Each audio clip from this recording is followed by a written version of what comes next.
Praise the lord sir. जी praise the Lord.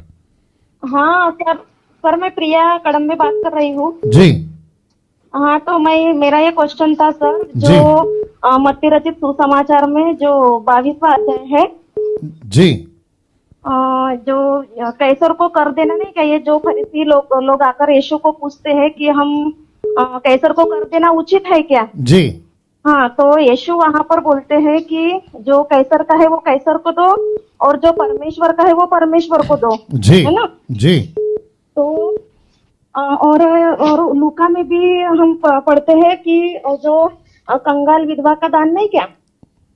जी हाँ हाँ तो ये दोनों बातें हमको यानी दान दशमांश के साथ में जोड़कर हमको सिखाया जाता है कि देखो कि नए नियम में भी दान दशमांश का जिक्र यीशु मसीह ने किया है। और अगर इतना इम्पोर्टेंट नहीं है दान दशमांश तो यीशु ने वहां पर इस कंगाल विधवा को, उसके पास तो कुछ भी नहीं था लेकिन इसको रोके क्यों नहीं यीशु मसीह ने, जी ऐसा कहते हैं। और इधर का भी कैसर को कर देने का भी वो जो बोल रहा है यहाँ पर कि परमेश्वर का जो कैसर का है वो कैसर को दो और जो परमेश्वर का है वो परमेश्वर को दो। तो ये मुझे समझाओ प्लीज। जी ओके, आप लाइन में बने रहें, आपको मैं आंसर कर रहा हूं। ठीक है, वॉइस चेक कर लो एक बार वापस। किधर है? वहां पर है या जो भी है देख लीजिए। ओके, तो जितने दर्शक हैं, कितने लोग हैं अभी? ओके, 600 के ऊपर जो दर्शक जुड़ चुके हैं, आप सभी का बहुत बहुत स्वागत करता हूं। फेसबुक और यूट्यूब दोनों जगह पे, दोनों प्लेटफॉर्म से आप लोग वॉच पार्टी शेयर करना जारी रखिएगा। नाउ बहन का प्रश्न ये है कि जो कैसर का है वो कैसर को दो, जो परमेश्वर का है वो परमेश्वर को दो। नंबर 1 किसको कहा? शास्त्री फरीसी को।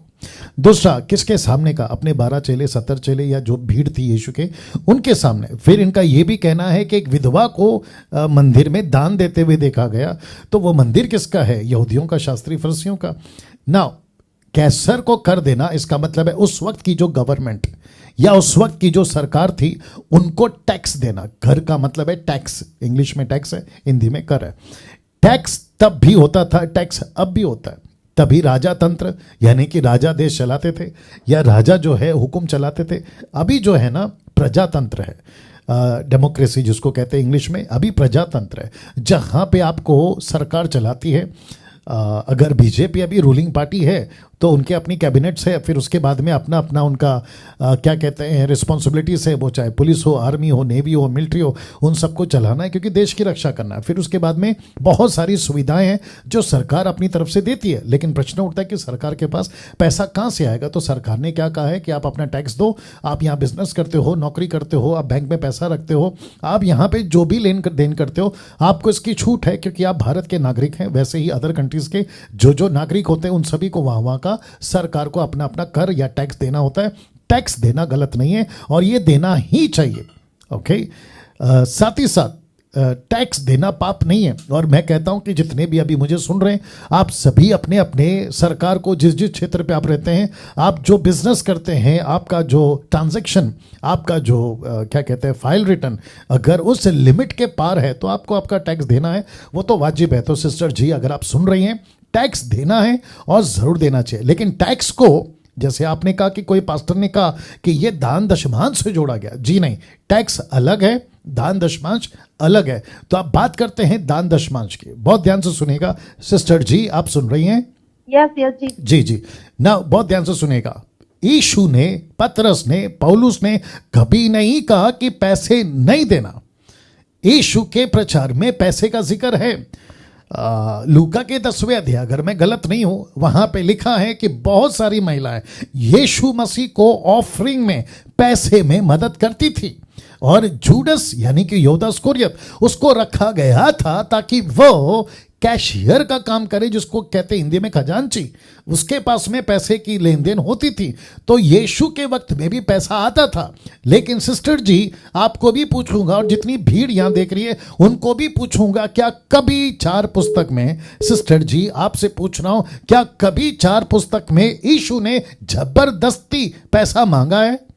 नहीं गुड। नंबर 1, क्या यीशु ने कभी ऐसा कहा अगर तुम पैसा नहीं दोगे तो तुम पे श्राप आएगा?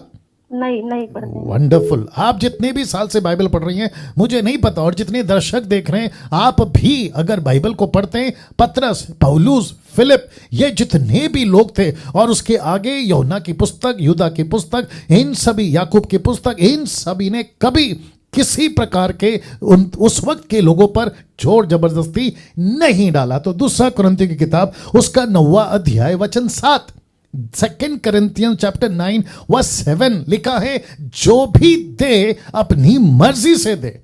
तो पास्टर को अगर आप पैसा देती हैं, लाइए, पास्टर को अगर आप पैसा देती है सिस्टर जी, तो आपको अपनी मर्जी से देना है। आप सुन रही हैं शायद? जी जी सर जी। और जिसको भी 2 Corinthians 9 का 7, आप जिसको भी पैसा देना चाहें आपको अपनी मर्जी से देना। एक वचन पढ़ रहा हूं जो कि उचित है पढ़ना। लिखा है जी, या कहां गया? 2 Corinthians 9 का 7, ओके, मार्क करके दिया करो। ओके, लिखा है 7 में, हर एक जन, इसका मतलब है वो कोई भी हो, हर एक जन, लिखा है एवरीवन, हर एक जन जैसा मन में ठाने वैसा ही दान करे।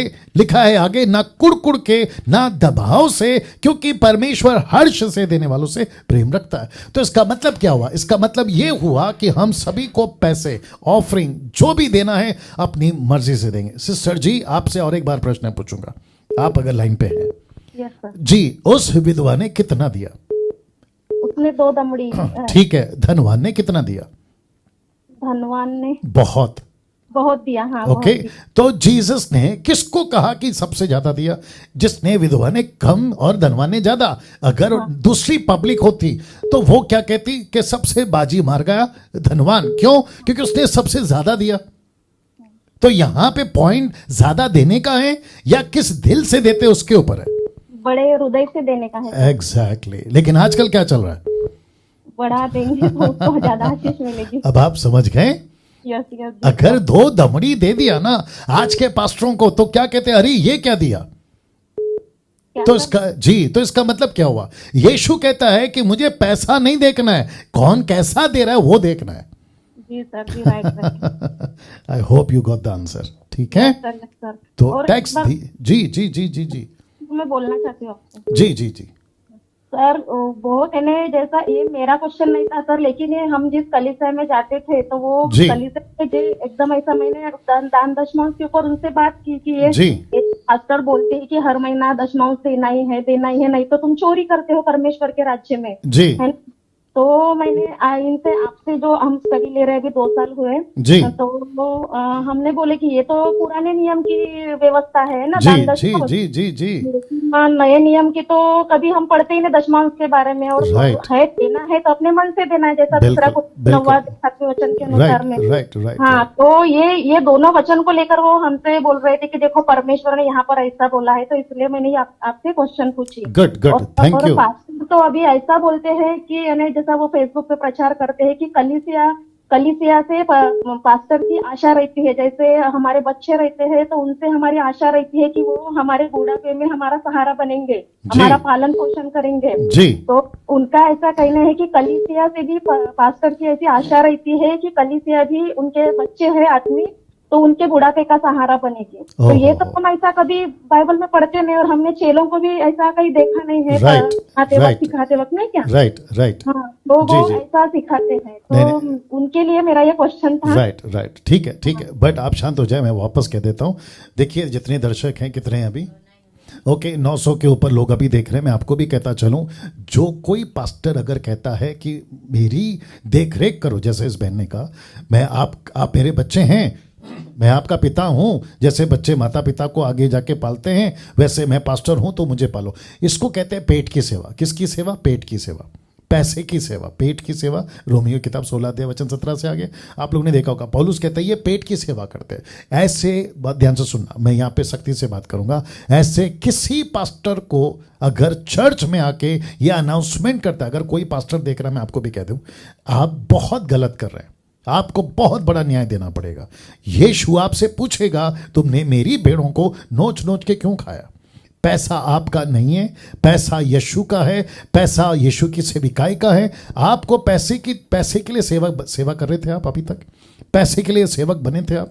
जिसके चलते मुझे आज एक लगता है विदेश से कॉल आया था, मुझसे कहा गया, आई थिंक भारत से था वो कॉल, मुझसे कहा गया कि एक ऐसी ऑर्गेनाइजेशन है, वहाँ का पास्टर चर्च का टोटल पैसा उठा कर ले गया और उसने अच्छा खासा घर बना लिया, और वो कहता है कि ये पैसा मेरा है। कॉन्सेप्ट कहाँ से है? ओल्ड टेस्टमेंट से। लेवी का पैसा, लेवी का अर्पण, लेवी लेवी लेवी कहते मैं याजक हूं तो मैं लेवी का हूं, तो फिर आप ये करो ना, बलि चढ़ाओ, बकरी का, मुर्गी का, इसका उसका लहू बहाओ, और खतना भी करो, ये भी करना है आपको, और खुद को डिक्लेयर करो कि मैं यहूदी हूं, खुद को डिक्लेयर करो कि मैं इजरायली हूं। आप यीशु के फॉलोवर नहीं है, आप यीशु की दुल्हन नहीं है, आप न्यू कवनेंट के लोग नहीं है, फिर ये डिक्लेयर करो। ओके, सो जितने लोग चढ़ जाते हैं, जैसे बहन जाती हैं और उनका पास्टर अगर कहता है, तो मैं ऐसे लोगों को भी कहना चाहता हूं, आप क्या अंदर जा रहा है, आपकी आत्मिक खुराक, इसको भी परखो। अगर ऐसी टीचिंग सुन रहे हो, ऐसी बातें सीख रहे हो, तो फिर मतलब क्या हो गया वो चर्च में जाने का। और एक चीज क्लियर करता हूं, सिस्टर लाइन पे बने रहिए, ठीक है ना। और एक चीज क्लियर करता हूं, एक ने मुझे आज कॉल करके पूछा, बोला पास्टर डैनियल, एक चर्च में गई थी, बपतिस्मा हो गया, लेकिन कुछ गड़बड़ के चलते मैंने चर्च छोड़ के दूसरा चर्च ज्वाइन किया, तो क्या मुझे वहां अलग से बपतिस्मा लेना है? मैंने उस बहन को कहा, बहुत ध्यान से सुनिएगा आप लोग, मैंने उस बहन से कहा, आपका फेथ जिस दिन आता है वो यूनिवर्सल है, आप यीशु के पीछे चलती हैं वो यूनिवर्सल है, आप बपतिस्मा लेती हैं वो यूनिवर्सल है। यूनिवर्सल मतलब आप समझ गए, एक कलीसिया जिसको कहते हैं विश्वव्यापी, जिसका जिक्र 1 कुरिन्थियों 1:10 में पौलुस कहता है कि तुम एक विश्वास, एक मत, एक ही बात करो, जिसको कहते हैं वन डिनोमिनेशन। ये कौन सा है? यीशु का यूनिवर्सल चर्च। तो बपतिस्मा जिस दिन आपका होता है, कहीं पे भी होता है, किसी भी चर्च में होता है, लेकिन उसकी गिनती होती है यीशु के चर्च में। तो बपतिस्मा यीशु के साथ, यीशु के पीछे चलना, यीशु की यूनिवर्सल चर्च में आपको जब यीशु न्याय करेगा ना, सिस्टर ध्यान से सुनिएगा, जब यीशु न्याय करेगा ना, ये नहीं पूछेगा अरे बैप्टिस्ट वाले इधर आओ, अरे कैरिस्मेटिक वाले इधर आओ, अरे पेंटिकोस्टल वाले इधर आओ, नहीं, वो कहेगा मेरा बेटा मेरी बेटी इधर आओ, जो तुम मुझे फॉलो करते थे इधर आओ, ऐसा कहेगा।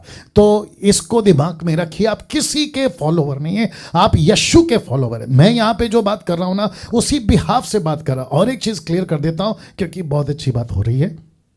कुछ लोग कहते हैं पास्टर डैनियल चर्च मेरा है, मैं यहाँ का पास्टर हूँ, आप कौन होते हैं, मतलब डैनियल राज कौन होता है? तो फिर मैं पूछूंगा, पतरस का चर्च अलग था, फिलिप का चर्च अलग था, पौलुस का चर्च अलग था, इन सब की जो पत्रियां आप पढ़ते ना, इन सब का अलग अलग था, तो फिर एक साथ बाइबल में डाल के पढ़ते क्यों हो? तो ऐसे करो ना, जैसे पौलुस कहता है, क्या मसीह बट गया है? पहला कुरिन्थियों 1:10, क्या मसीह बट गया है? कोई कहता है मैं कैफा का हूं, कोई कहता है मैं पौलुस का, कोई मसीह का। मसीह बट गया है क्या? खुद कहता है। मैं जिस बिहाफ में बात कर रहा हूं, वो यूनिवर्सल चर्च के बिहाफ में बात कर रहा हूं। तो मत बिगाड़ो चीजों को। ऑफरिंग देखो, आप पास्टर हो ना, आप मिनिस्टर हो ना, परमेश्वर आपका ध्यान रखेगा। परमेश्वर ने अगर आपको बुला दिए, दर्शन दिया है, दर्शन के साथ में वो आपका प्रोविजन भी देगा। आपको जो चाहिए प्रभु देगा। भीख मांगने वाली आदत आप में कहां से आ गई?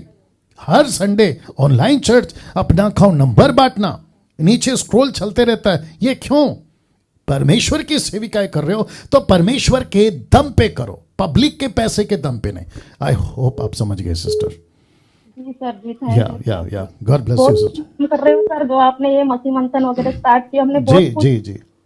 और हम 10 साल से चर्च में जा रहे थे, 10-12 साल हो गए, हमारा पूरा परिवार चर्च में जा रहा था, लेकिन कुछ हम परमेश्वर को सही रीति से जान ही नहीं पा रहे थे। लेकिन अभी 2 साल से बहुत हमारा विश्वास भी बढ़ रहा है जी। और परमेश्वर को सही रीति से जान रहे, परमेश्वर का राज्य क्या है, परमेश्वर क्या है, हम सही रीति से जान रहे हैं। और आपके टीचिंग के कारण सर जी बहुत शुक्रिया, काम कर रहे हैं, और मसीह मंथन भी बहुत अच्छा काम कर रहे हैं। जी बहुत शुक्रिया, थैंक यू।